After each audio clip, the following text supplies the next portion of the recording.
जी 9 class exercise का हम numerical कर रहे हैं, पेज नंबर 54 पर है, 2.8 न्यूमेरिकल है। अच्छा बेटा मैं आपको ये बताता चलूं कि 2.8 न्यूमेरिकल बिल्कुल 2.4 जैसा ही है। मतलब यहाँ पर भी हम लोगों ने equation of motion under gravity की यूज करनी है, सेम वही कॉन्सेप्ट है। एक गेंद है टेनिस की, वो वर्टिकल मोशन में है, अपवर्ड मूव कर रही है, तो यहाँ हम वैल्यू ऑफ जी की यूज करेंगे। वैल्यू ऑफ जी यहाँ पर हिडन डाटा है, याद रहे आपको क्लासरूम में भी बताया गया था कि आपके पास तीन किस्म के डाटा होते हैं। एक होता है नोन डाटा जो कि गिवन होता है आपके न्यूमेरिकल में, और इसके साथ ही अननोन डाटा जो कि आपने फाइंड करना होता है, कैलकुलेट करना होता है। और एक डाटा होता है हिडन डाटा जो कि न्यूमेरिकल में गिवन तो नहीं होता लेकिन हमें जरूरत पड़ने पर उसको यूज करना होता है। चलिए स्टार्ट करते हैं। एक टेनिस बॉल है, उसे हिट किया गया है ऊपर की तरफ, वर्टिकल अपवर्ड मूव कर रही है।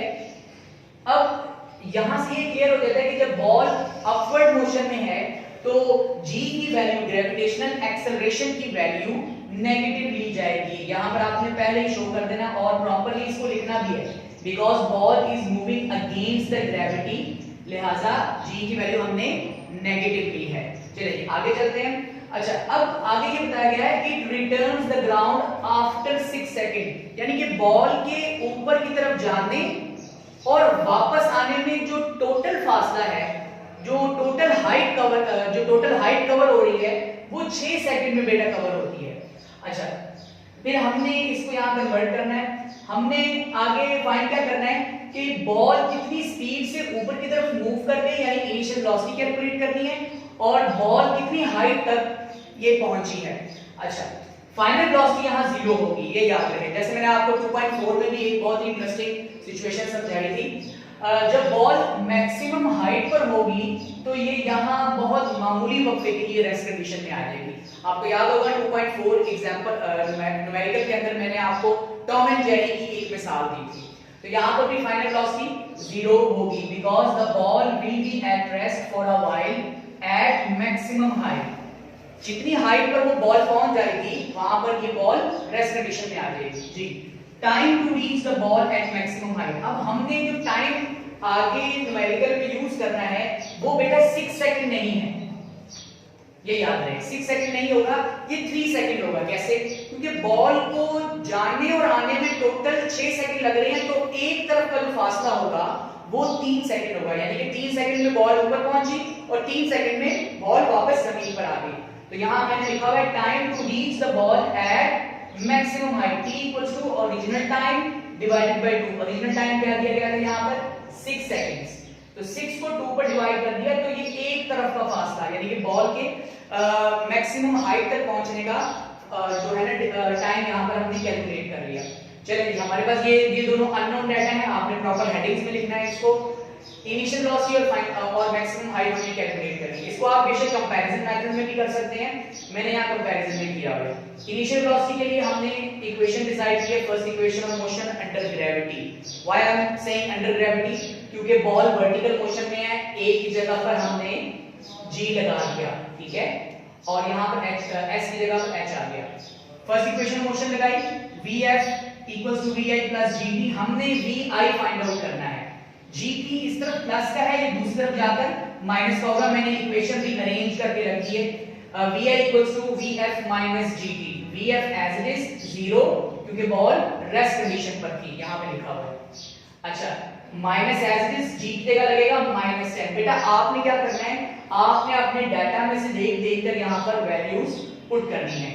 t 3 सेकंड हमने कैलकुलेशन किया, 0 as it is minus plus 10 3 30। तो इनिशियल वेलोसिटी आपके पास कितनी आ गई है 30 मीटर पर सेकंड। जी अब हम चलते हैं मैक्सिमम हाइट पे, बॉल ने कितनी हाइट कवर की है। Second equation of motion under gravity, h equal to vit plus 1/2 gt square. Values put की, vi की जगह पे 30 जो अभी हमने कैलकुलेट किया है। t 3 सेकंड्स, डाटा देख के हम लोगों ने यहां वैल्यू लगाई, प्लस एज इट इज 1/2 फार्मूले का, g की जगह लगेगा -10 और t 3 इसका स्क्वायर लेना है हमें। जी यहीं पर कटिंग हो जाएगी, 2 और 10 को 2 पे डिवाइड किया, हम लोगों ने कटिंग कर दी, 5 आ गया। 30 मल्टीप्लाई बाय 3 90 प्लस -5 3 का square 9 5 9 45 90 plus into minus 45 plus minus minus sign आ जाएगा बेटा यहाँ पे 90 में से 45 सब्ट्रैक्ट करें 45 मीटर। तो इसका मतलब ये हुआ कि बॉल ने टोटल 45 मीटर की हाइट कवर की है। जी जरा गौर से करो, दोबारा सुन लें बेटा, न्यूमेरिकल बहुत इंपॉर्टेंट है। यहाँ पे आपने ख्याल करना है इन चीजों का कि यहाँ पर नेगेटिव साइन लगाना नहीं भूलना, और सबसे इंपॉर्टेंट चीज कि जो टाइम गिवन है 6 सेकंड, ये टोटल बॉल के आने जाने का टाइम है। आपने एक तरफ का टाइम लेना है, कैसे कि कुछ 6 को 2 पर डिवाइड कर देना है, 3 सेकंड आपके पास आंसर है। अब ये वो टी है, टाइम है, जो कि आपने न्यूमेरिकल में प्रॉपर्ली इंप्लीमेंट करके अपनी कैलकुलेशन करनी है। कंक्लूजन या result, hence the ball moves vertically upward with 30 metre पर second and covered height of 45 metre. लिहाजा गेंद ने 30 मीटर की सेकंड की स्पीड से मूव किया और 45 मीटर की हाइट कवर की। ये बेटा आपका न्यूमेरिकल था, एक्सरसाइज का पेज नंबर 54 पर 2.8 न्यूमेरिकल, बिल्कुल ये रिजेंबल करता है 2.5 न्यूमेरिकल से। चलिए अब हम आगे आते हैं नेक्स्ट न्यूमेरिकल की तरफ, 2.9। बहुत ही इंटरेस्टिंग और बहुत ही इंपॉर्टेंट आपका ये न्यूमेरिकल है। पहले सबसे पहले आप न्यूमेरिकल की सिचुएशन समझिए। देखिए जी, किसी एक पॉइंट से एक ट्रेन आ रही है, ठीक है, एक पॉइंट है यहाँ पर, ठीक है, यहाँ से ट्रेन मूव कर रही है स्ट्रेट पाथ पर। P पोजीशन पर इसकी स्पीड है 96 किलोमीटर पर आवर। 800 मीटर का फासला तय करने के बाद ड्राइवर ने Q पोजीशन पर ब्रेक लगाई। तो जहां ब्रेक लगाई वहां पर उसकी स्पीड कितनी हो गई थी? 48 किलोमीटर पर आवर। मतलब इस दौरान ड्राइवर ने कहीं पर ब्रेक इंप्लीमेंट की है और 800 मीटर के बाद उसकी स्पीड कितनी कैलकुलेट हुई? 48 किलोमीटर पर आवर। जी यहीं से पहले डाटा निकाल लेते हैं, क्योंकि ये आपको 2 हिस्सों में आएगा। इनिशियल वेलोसिटी आपकी आएगी 96 किलोमीटर पर आवर, उसे बेटा हमने मीटर पर सेकंड में कन्वर्ट कर दिया, जो मैंने फार्मूला आपको पहले बताया था। जी मीटर पर सेकंड में इसका आंसर आएगा 26.67 मीटर पर सेकंड। सिमिलरली फाइनल वेलोसिटी आपके पास है 48 किलोमीटर पर आवर, इसे भी मीटर पर सेकंड में हमने कन्वर्ट कर दिया। अब हम आगे चलते हैं। इस दौरान इसने फासला कितना कवर किया था बेटा? 800 मीटर का, 800 मीटर का फासला इसने तय किया था। वो ये कहते हैं कि ये बताइए कि ये जो ट्रेन है इस पोजीशन से, पोजीशन Q से पोजीशन R तक मजीद आगे कितना डिस्टेंस कवर करेगी। तो ये हमने कैलकुलेशन में निकाल लिया है। इसके लिए हमारे पास एक मजीद बहुत इंपॉर्टेंट टर्म की जरूरत है, एक्सेलरेशन की। देखिए हमारे पास डाटा में एक्सेलरेशन कहीं गिवन नहीं है, तो रिटार्डेशन भी हमें फाइंड आउट करेंगे। देखिए मैंने वर्ड रिटार्डेशन यूज किया है, चूंकि velocity with respect to time decrease कर रही है। T पर 96 है, Q पर 48 है, और यहाँ पर चूंकि रेस्ट में आ जाएगा तो फाइनल वेलोसिटी 0 हो जाएगी दूसरी सिचुएशन में। जी तो इस पे वेलोसिटी रिड्यूस होने की वजह से एक्सेलरेशन नेगेटिव निकलेगा।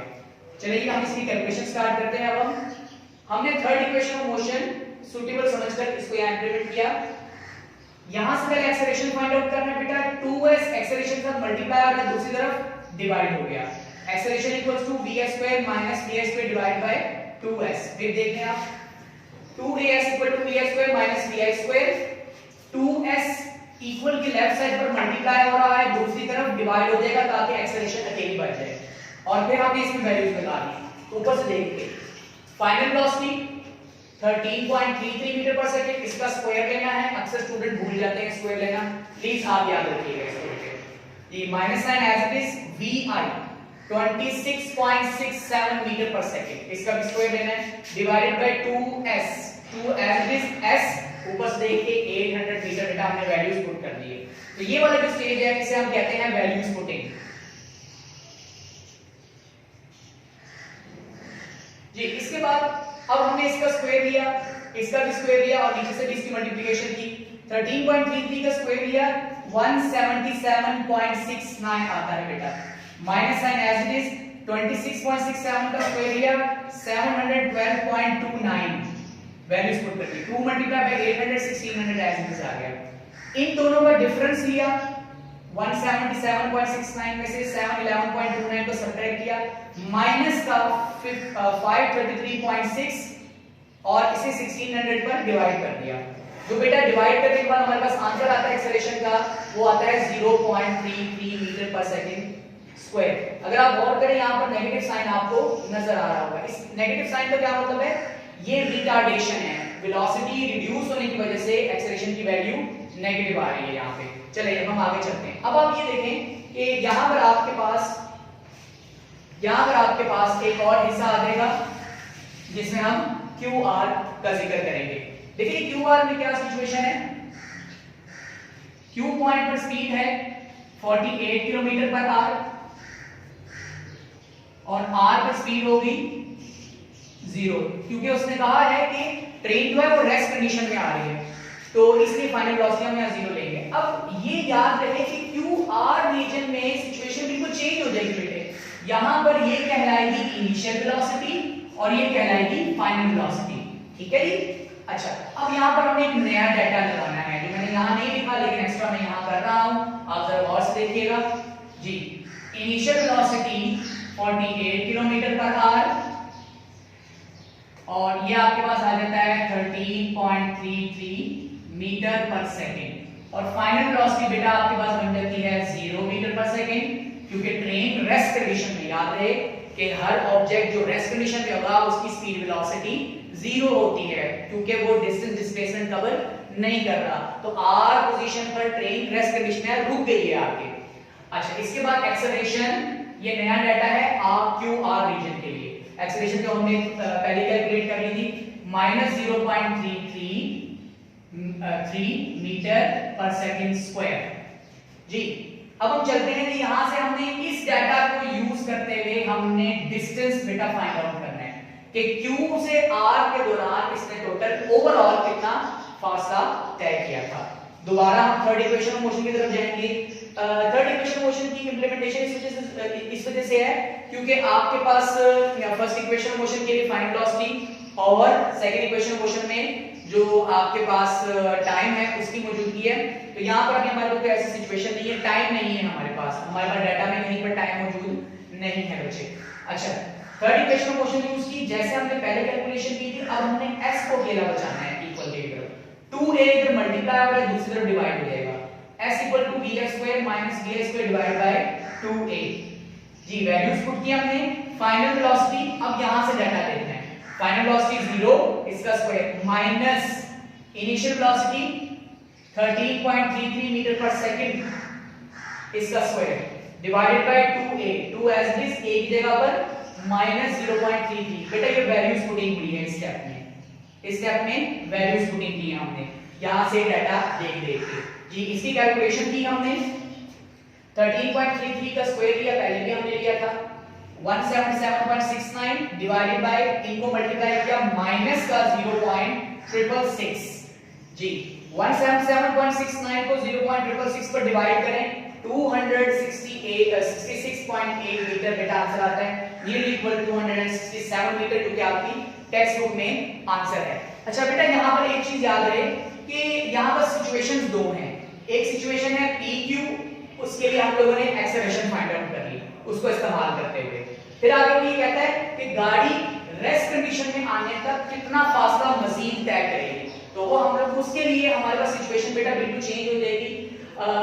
Q रीजन पर हमारे पास स्पीड 48 किलोमीटर पर आवर और R रीजन पर हमारी स्पीड 0 मीटर पर सेकंड, क्योंकि गाड़ी रेस्ट में आ चुकी थी। लिहाजा इस सिचुएशन के लिए हमारे पास डाटा भी बिल्कुल चेंज हो जाएगा। देखिए पहले इनिशियल वेलोसिटी ये था, दूसरी सिचुएशन में इनिशियल वेलोसिटी बेटा 48 किलोमीटर पर आवर होगा और फाइनल वेलोसिटी 0 हो जाएगी। दोबारा हमने third equation of motion implement की, रीअरेंज की इक्वेशन, वैल्यूज पुट की और कैलकुलेशन करने के बाद हमारे पास आंसर निकला 266.8 यानी 267 meter answer. Thank you very much.